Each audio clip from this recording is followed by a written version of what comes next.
Pembangunan jalan di Papua menjadi proyek yang paling banyak menyerap anggaran.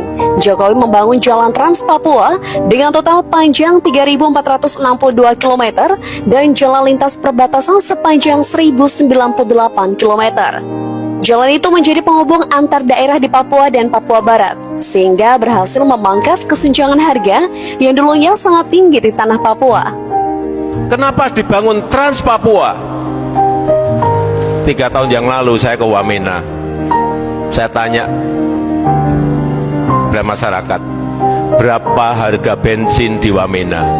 Harga bensin di sini Pak, 60.000. Kadang-kadang kalau pas cuaca nggak baik bisa jadi 100.000. Saat itu juga saya perintahkan kepada menteri, saya mau bensin di sini harganya sama dengan di Jawa.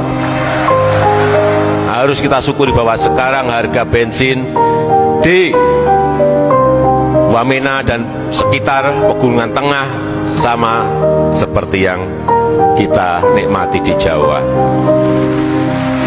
Itulah yang namanya keadilan sosial bagi seluruh rakyat Indonesia.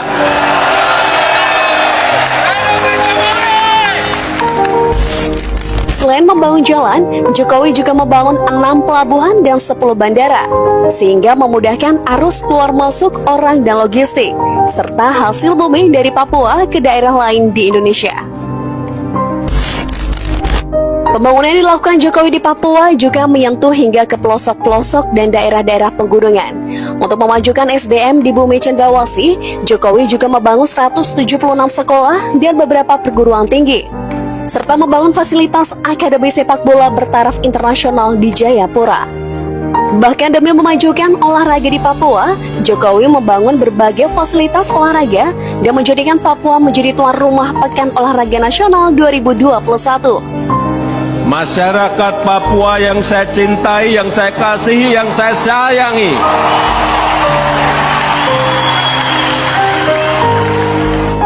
perasaan saya dan perasaan saudara-saudara pasti sama.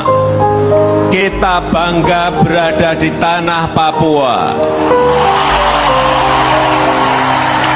Dan kita bangga membuka PON ke-20, PON yang pertama kali diselenggarakan di tanah Papua.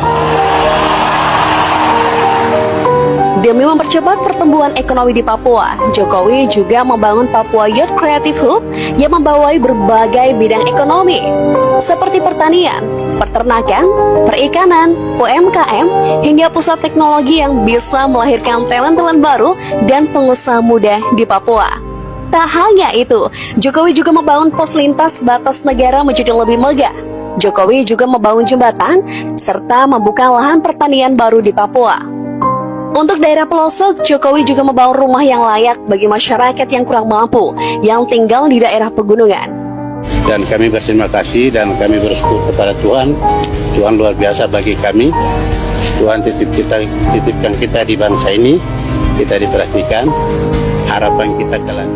Dari semua yang telah diberikan oleh Jokowi untuk Papua, bahkan wajar jika Presiden Jokowi sangat dicintai oleh rakyat Papua. Jokowi menjadi presiden pertama Indonesia yang menginjakkan kakinya di Papua lebih dari 20 kali. Jokowi sudah mengunjungi hampir semua daerah yang ada di tanah Papua, mulai dari kota hingga pelosok dan daerah-daerah pegunungan. Itulah yang membuat Jokowi sangat berarti bagi rakyat Papua. Yang paling berkesan bagi rakyat Papua adalah Jokowi bukan berasal dari tanah Papua, namun cinta dan perhatiannya pada Papua melebihi tanah kelahirannya sendiri. Bahkan Jokowi tak takut kehilangan nyawanya ketika berkunjung ke daerah paling rawan di Papua. Saat saya di Papua, saya pengen sekali ke kabupaten yang namanya Duga. Karena ada informasi yang datang ke saya, Pak, Bapak datang ke Duga, Bapak nanti akan kaget. Lalu kenapa kaget? Ya Bapak pergi saja. Terus saya perintah saat itu, saya mau ke Duga. Saya mau ke Kabupaten Duga. Oleh Kapolri, oleh Panglima, saat itu saya tidak diperbolehkan, Bapak jangan ke sana. Karena itu daerah berbahaya.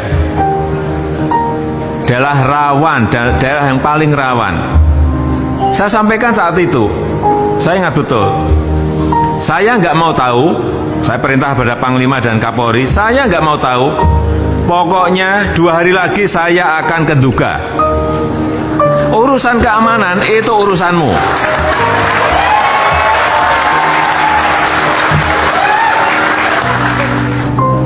Semakin saya tahu, semakin saya ingin memberikan perhatian yang berbeda kepada Papua.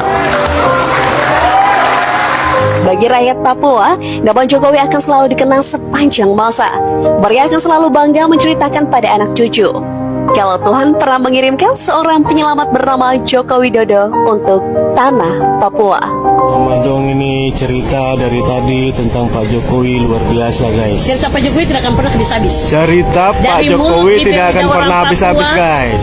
Dari bibir mulut lidah orang Papua, bahkan hati di dalam lubuk hati yang paling dalam, tidak akan pernah habis untuk mengingat, mengenang kebaikan perbuatan yang dilakukan oleh Bapak Jokowi untuk Papua sampai ke pelosok. Merinding, guys, dengarnya, guys. Biar Bapak Jokowi sembunyi rupa dimanapun, kami tetap tahu dan kami mengingat kebaikan Bapak Jokowi seumur hidup kami saja.